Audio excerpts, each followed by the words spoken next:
Hello বন্ধুরা, তো আশা করি তোমরা সবাই খুব ভালো আছো। আর আমি একদমই ভালো নেই গো, আমার খুব শরীর খারাপ।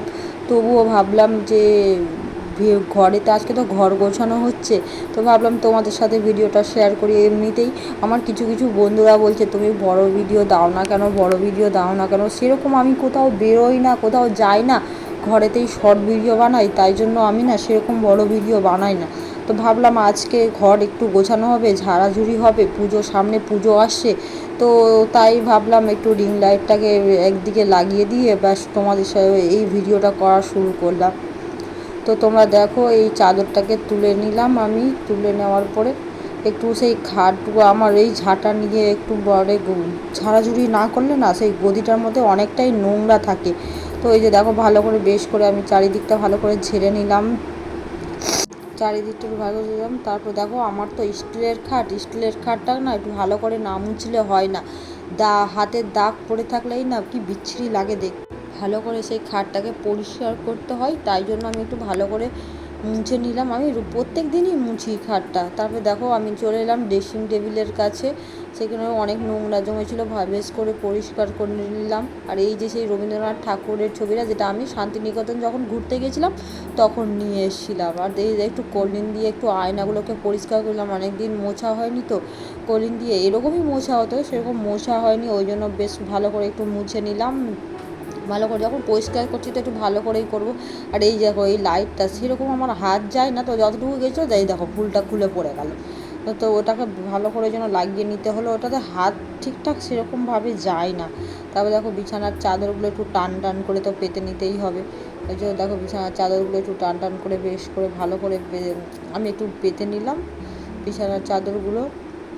এই আর কি, মানে সারাদিন এইটুখানি কাজ, বেশি তো কাজ থাকে না। সেই রান্না করার পরে এসে ভাবলাম একটু আছে ঘর পরিষ্কার করি, তো ঘর পরিষ্কার করলাম। ওই জন্য ভাবলাম যে তো একটু ভিডিও করেই নিই। আর তো বড় ভিডিও অনেক দিন ধরে দেওয়া হয়নি বলেই এই দিয়েই দিলাম। আর তারপরে সেই আলমারির অবস্থা খুব খারাপ। কালকে সেই শপিং করতে যাওয়া হয়েছিল, সেই জামা কাপড়গুলো শুধু আলমারির মধ্যে তুলে রেখে দিয়েছি জাস্ট, পরে আবার ঠিক করব। ওইভাবে গুছিয়ে নিয়ে ঘরটা যখন গোছাচ্ছি তো একটু ভালো করেই গুছিয়ে নিয়ে একটু চলে গেলাম মাথায়।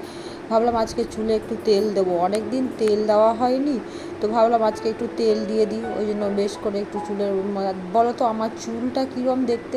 আমার খোলা চুল বেশ ভালোই লাগে, তবে সবসময় তো আর এই গরমে খোলা চুল তো রাখতে পারি না, ওই জন্য চুলটাকে বেঁধে রাখতে হয় অনেক কষ্ট করে। চুল যেন প্রচুর চুল উঠছে, কি মাখবো সেটাও বুঝতে পারছি না, চুলে কি দেবো, তো চুল উঠবে না, খুব চুল উঠছে আমার। এমনিতে অনেক চুল ছিল, কিন্তু বিয়ের পর অনেক চুল উঠে গেছে, তেল দেওয়া হয় না অনেক সময়, তাই ভাবলাম যে একটু তেল দিয়ে দিই বেশ করে।